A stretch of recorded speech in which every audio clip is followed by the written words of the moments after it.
All right, so let's look at the interface of Scratch Junior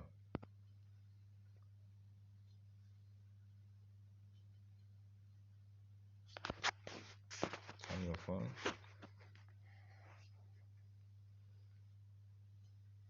Let's try to understand what this thing is all about. We click on home,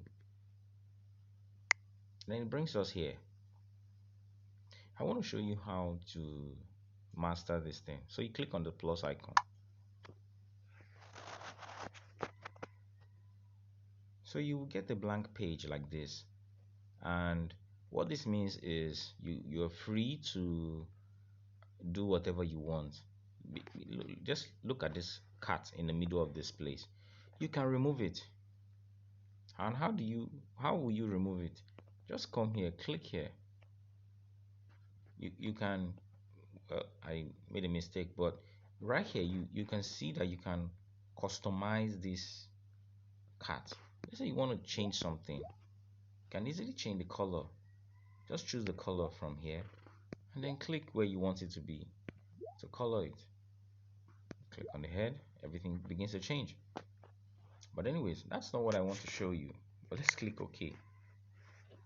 Now, you want to add a new cat, for instance. Just come over here.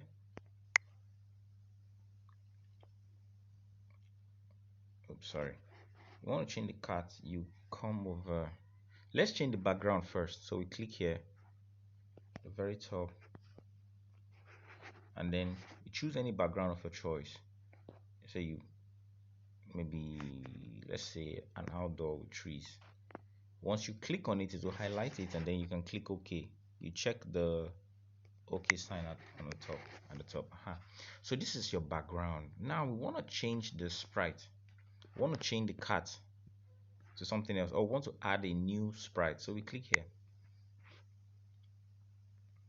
So these are many more sprites to choose from. Let's choose a baby, and then click on OK. So we can see that there's a baby here trying to go home. Just pardon me, I'm just trying to think around it, because there's a house at the back, and then the baby is crawling. So I want to take out this cat, so I just click on it, hold it down, and then click on cancel, and then it's gone. So now the baby is the only thing we want on this project. You can add as many sprites as you want. Let's say, for instance, you want 5 sprites. You can choose anyone, just click OK. Just keep clicking and choosing what you want. Stuff like that. You can have multiple characters on the scene. So it's that simple. So if you want them to move, I'll show you the next video would explain more on that. But let me just show you the interface. But that is just that. So now let me show you how to code. Right here, the first icon here by the left tells you these are the first code you must use when you want to code. Let's say, for instance, you want this sprite to move. You would have to use this command first when the flag is clicked. So when you choose this, you can now add many more things, like you move to the arrow and then you take the arrow here. So this sprite will move when you click on this flag at the top. So it will move one step because you added this flag and then you added a move option, a move command. All right, so next is on this first icon, we can see that you can also click on the icon for it to also move. When you click on the character, rather, it will perform an action. It's also useful if you want us to click on the character for the character to perform the action. Okay, the next thing is, there are many more, but this arrow key helps in pointing direction.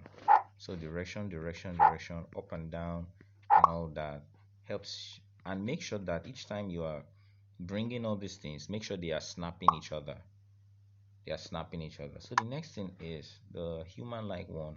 Human-like one means that you want it to talk, or you want it to go close to somebody, you want it to multiply itself, you want one image to become 3, two, and the rest. This is sound. Let's say for instance you want to add your voice to the project. Here you can just click and then it will play a pop sound into what you want. But let's say you want to add your own voice. You click on the microphone right here, and then it would request you to record. So you can just click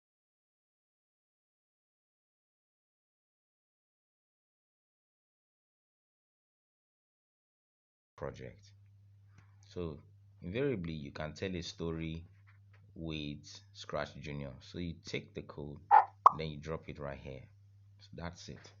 So the next thing is this icon right here. This icon right here just makes you do the if then statement. It might be a little bit high for some people, but if you are using a tab it will be easier, because some of this, the first one here says wait for 10 seconds, this one says stop, this one says move, this one says repeat if you have done this and this.